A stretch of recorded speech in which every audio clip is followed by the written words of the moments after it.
Bom dia pessoal, tudo bem com vocês? Bom, eu tô gravando esse vídeo no dia 3 de setembro de manhã, uma segunda-feira. Se tudo tiver dado certo, vocês vão ver esse vídeo na terça, dia 4. E antes de ir para as leituras do mês especificamente, eu queria fazer um comentário muito breve, porque eu acho que a gente acordou essa manhã com uma notícia muito triste do incêndio do Museu Nacional no Rio de Janeiro. É um museu que eu não conheci, infelizmente. Mas me deixou pensando em várias coisas, e quando eu digo me deixou pensando, só me deixou pensando, não tenho nenhuma resposta de qualquer tipo, nem nada, mas me deixou muito inquieta quanto a essa situação da cultura do nosso país, né? Porque no fundo, quando a gente vê, isso era uma crônica de uma tragédia anunciada, basicamente. Os problemas já estavam sendo relatados, já eram conhecidos, não é um acidente o que aconteceu, né? E eu fico, assim, eu me sinto muito impotente em relação a tudo isso, eu fico pensando qual é o nosso papel como pessoas que gostam de cultura, que consomem cultura, se tem algo que a gente possa fazer, e, enfim, ainda tô muito... Eu levo um tempo pra processar essas coisas. E foi uma coisa que me deixou, assim, bem pesada essa manhã e eu achei que eu não podia deixar de comentar alguma coisa. Enfim, se alguém quiser comentar alguma coisa sobre isso nos comentários, por favor. É um assunto que eu acho que a gente não pode deixar batido, porque é muito triste que isso tenha acontecido com o museu, mas, assim, quantas outras instituições nossas não estão passando por situações parecidas, não necessariamente incêndios físicos, mas o quanto esse descaso não tá passando por tanta coisa da cultura do nosso país. E eu acho que o que principalmente me incomoda é o que a gente pode fazer, né? O que dá pra fazer alguma coisa e tal. Enfim, desculpa começar o vídeo com isso, mas eu, de novo, achei que eu não podia deixar de comentar alguma coisa. E bom, então vamos lá, né, pessoal? Leituras do mês de agosto de 2018. Vocês devem ter percebido que eu fiquei um pouquinho sumida aí 1 semana, 2 semanas do canal, porque mês de agosto foi tenebroso, né? Começou o semestre novo e eu tô num semestre em que eu tô bastante sobrecarregada de muitas coisas, de trabalho, de estudo, coisas pessoais também. Então foi um mês difícil, foi um mês que eu fiz muita coisa, foi um mês legal também, foi um mês produtivo e eu aprendi muito, estudei muito e isso sempre é muito bom, mas foi um mês ainda um pouco difícil de administrar, então eu ainda tô me entendendo com os horários novos e com as coisas novas, tive que dizer não pra algumas coisas, o que me deixa muito triste. Mas é por isso, gente. E como eu comentei rapidinho, então o semestre vai ser porrada aqui pra mim. Então eu não tenho intenção nenhuma de terminar com o canal, de sumir do canal, nem nada do tipo. Mas não estranhe se a frequência dos vídeos cair um pouquinho, porque tá esquisito aí, a vida tá esquisita. Bom, é isso. Finalmente vamos pras leituras. E eu comecei o mês de agosto lendo muitos quadrinhos, inclusive já tem um vídeo pros quadrinhos aqui no canal, então eu vou deixar o link ali embaixo e não vou falar muito sobre eles aqui. Mas lá no vídeo eu falei sobre A Origem do Mundo, uma história cultural da vagina ou a vulva versus o patriarcado, da Liv Stromquist. Esse livro aqui já é um livro que eu tinha lido em julho. Os que eu li esse mês foram o Eles Estão Por Aqui, da Bianca Pinheiro e do Greg Stella, que saiu pela Todavia. São quadrinistas nacionais, muito legal esse quadrinho, muito diferentão, assim, bem nonsense e tal, mas eu gostei bastante, então dei uma olhada lá. Aliás, os quadrinhos são todos meio diferentes entre si, assim. Outro quadrinho nacional foi o Candyland, do Guilherme Caldas e do Olavo Rocha. Também menos nonsense quando a gente compara com o Eles Estão Por Aí, mas também com essa pegada assim. E um outro que, pra quem se interessa por histórias e biografias e tal, é um livraço, que é o Asa Quebrada, do Antônio Altarriba e do Kim. O Antônio Altarriba é um escritor e um professor espanhol, e ele vai falar sobre a mãe dele. E a história da mãe dele é toda permeada por questões que aconteceram na Espanha, Guerra Civil e tal. Um livro bem interessante, um traço muito bonito também. Bom, quadrinhos então foram esses, e agora vamos para os livros, tá? Aqui não é uma pilha tão grande. Eu sinto que como tem essa coisa de estudar, fazer graduação, mestrado e tal, tem muita coisa que a gente lê que não é um livro inteiro, né? Que é um artigo ou um capítulo ou coisas assim. E no fim a gente lê muito mais do que isso, mas, né? Enfim, vocês entenderam, né? Bom, o primeiro livro que eu li esse mês foi o F, do Daniel Kehlmann, que é um livro que eu gostei muito, muito, muito. Saiu pela Companhia das Letras, é um escritor alemão. E a tradução saiu pelo Sonali Berthuaume.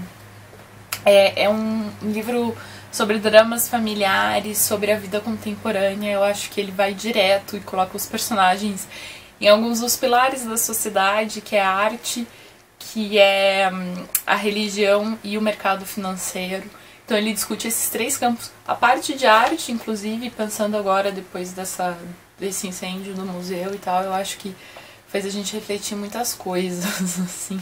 Eu sei que não era um museu exatamente de arte, era um museu de ciência e tal, mas eu acho que algumas questões do descaso e do tipo de mercado no qual esse tipo de produto, esse tipo de exposição, esse tipo de coisa opera, estão aqui também, o que eu acho que pode criar algumas relações bem interessantes. E esse livro aqui, então, não tem vídeo aqui no canal, mas tem um vídeo lá no canal do Goethe Institute, porque eu estou participando de um projeto muito legal dele chamado GoTo. A ideia é promover a literatura alemã contemporânea, e para isso eles chamaram algum pessoal aqui do YouTube para falar mais sobre isso, e a gente é embaixador dessa campanha, porque qualquer pessoa pode participar, falar sobre um livro de literatura alemã contemporânea. Tem uma lista muito legal do qual você pode escolher os livros, muita coisa boa. Tem Herta Miller, por exemplo, que eu adoro, adoro, adoro. E você pode ganhar uma viagem para a Alemanha se você gravar e enviar um vídeo, então eu vou deixar as informações ali embaixo também, caso alguém queira dar uma olhada. E se vocês quiserem deixar um like no meu vídeo lá no canal deles, eu também estou concorrendo uma viagem para a Alemanha, então vai ser bem legal. E é isso. O que mais? Eu li também a Oresteia, do Ésquilo. A Oresteia, então, é uma trilogia de peças do Ésquilo, composta por Agamenon, Coéforas e Eumênides. O Ésquilo é tido como meio que o pai do teatro, assim. Ele é um dos mais antigos do que chegou pra gente, do teatro grego. E era muito citado pelos outros caras que escreviam teatro também e tal. E era um livro que eu queria ler faz tempo, eu acabei lendo especificamente agora pra falar sobre ele, pra uma discussão. Essa edição aqui não é uma edição que eu recomendo muito, tá, gente? Essa aqui que eu tenho, foi publicada por uma editora de Portugal, chamada Edições 70, com tradução do Manuel de Oliveira Pulquério. Eu não sei se é porque é de Portugal e daí isso tem um estranhamento pra mim, ou... Não foi um estranhamento tão grande linguístico, mas uma que ela não é em verso, outra que tem umas coisas esquisitas e tal. Quando eu peguei na estante, esse livro é do meu marido, né? Quando eu fui pegar na estante dele, ele falou, olha, pode pegar, mas eu também não gosto muito da edição e tal, então eu não recomendaria muito essa edição específica. Mas a Oresteia é uma parte ali da história grega que é muito interessante. Ele vai narrar a volta do Agamenon para casa depois da Guerra de Troia, né? A gente tem a Odisseia, que é a volta de Odisseu, e aqui a gente tem a volta do Agamenon. E quando ele chega em casa, a esposa dele tá pé da vida com ele porque ele matou a filha, né? Pra poder ir pra Guerra de Troia. Na realidade, Atenas não queria que a guerra acontecesse, tem várias versões desse mito. E ela fala pro Agamenon que ela exige então que ele mate a Ifigênia, que é a filha, caso ele queira ir pra guerra, acreditando que ele não mataria a filha e desistiria de ir pra guerra, e ele vai lá e mata a filha. Então quando ele volta pra casa, tem que lidar com uma esposa pé da vida, porque ela teve a filha morta, afinal de contas, né? E ela então busca a vingança e acaba matando Agamenon. No segundo a gente tem o filho do Agamenon procurando vingança pela morte do pai. Então a gente tem essa coisa de qual é o limite da justiça, não é mesmo assim? E daí no final a gente tem uma intervenção divina e a gente tem uma espécie primeiro tribunal, basicamente, da humanidade, em que vai se ver quem que é culpado, quem que não é culpado, quem que tem que pagar pelo crime, quem que não sei o que, pra tentar acabar com o derramamento de sangue do dente por dente, olho por olho, dente por dente. E é uma obra bem interessante e acho muito legal pra gente discutir coisas hoje ainda, assim, qual é o limite disso, né, a função da justiça e tal. Livro bem legal, só, de novo, não recomendo muito essa edição. Depois, outro livro que eu li também foi o Utopia, do Thomas More. Eu li essa edição aqui, que saiu pela Penguin Companhia, pro que eu queria, que era conhecer, ter um primeiro contato com a obra. Eu achei que ela foi legal, não tenho nenhum problema quanto a isso. Mas eu acho importante avisar, porque dependendo do que você busca no livro, porque essa edição aqui, o Thomas More, ele era inglês, mas ele escreveu a obra em latim. E essa edição aqui é uma tradução do inglês de uma tradução do latim. A edição que tá rolando por aí da Autêntica, que é uma edição linda, linda, linda, tem a tradução direta do latim, então acho que dependendo aí do que você quer com o livro e tal, pode ser mais interessante dar uma olhada naquela edição. Mas enfim, é um livro publicado em 1516, e ele tem muito a ver com esse contexto da viagem, do descobrimento, da expansão. O Thomas More, ele era um funcionário público, ele de Londres, ele foi juiz, teve espaços no parlamento e tal, e ele vai para Flanders para fazer ali uma negociação necessária, fazer ali uma diplomacia, e isso é um fato biográfico, né, e a partir disso ele vai contar a história de Utopia. Então ele vai dizer que ele estava lá em Flanders para resolver essa questão, e ele conhece um cara chamado Rafael lá, e esse Rafael vai descrever uma sociedade que ele conheceu, que se chama Utopia, e como são as coisas por lá. E utopia, né, a formação da palavra utopia vem do grego, é aqui inclusive que a palavra é criada, é o lugar nenhum, né, o U é a negação do topo, o topo que deu topografia, por exemplo, né, então é um não lugar, e é do tipo, olha, essa sociedade perfeita do jeito que o Rafael está descrevendo não existe, não pode existir e tal. O que é interessante, essa questão da narrativa, né, da necessidade de fazer essa moldura para descrever a sociedade. Ele é meio que irmãozinho do República de Platão, né, essa ideia de vamos descrever a sociedade perfeita e tal. Mas o que é interessante é tentar ver o que seria a sociedade perfeita para esse cara nessa época, né? Então, coisas, por exemplo, jeito de lidar com os presos. Então, os presos, os condenados por algum crime, eles ficam trabalhando de graça para a sociedade, em grupos. Então, eles não ficam nesse isolamento que a gente entende, né, da prisão, do cárcere. Hoje, eles não têm tantas leis. Tem uma coisa de monogamia, de casamento, de casar virgem, toda essa coisa. Então tem toda o jeito assim que ele descreve, que eu acho muito interessante, assim, a gente entrar em contato. Não acho que seja a sociedade perfeita, eu acho que não tá nem perto de ser a sociedade perfeita, mas tem algumas coisas bem interessantes. E uma coisa que eu não sabia, que eu achei muito curioso descobrir sobre o More, é que ele foi morto como traidor, porque ele não aceitava a reforma protestante que o Henrique VIII queria fazer na Inglaterra. Então ele se posicionou contra isso, foi tido como traidor da pátria e foi decapitado. Fiquei bem chocado. Então é isso, um livro interessante, assim. É bem descritivo, né? Porque ele tá descrevendo essa sociedade e tal, então não é um livro divertido ou empolgante nesse aspecto, mas também é bem pequenininho. Achei legal, assim. Depois disso eu li um dos livros que eu comprei esse mês, inclusive, que é o Krum, do Enoch Levin, publicado pela Cobogó. Esse aqui é uma peça de teatro, é o roteiro, né, de uma peça de teatro que eu queria muito ter visto e não consegui. Estou torcendo para que eu tenha a oportunidade de ver. E a tradução é da Giovanna Soares, que é uma produção muito interessante.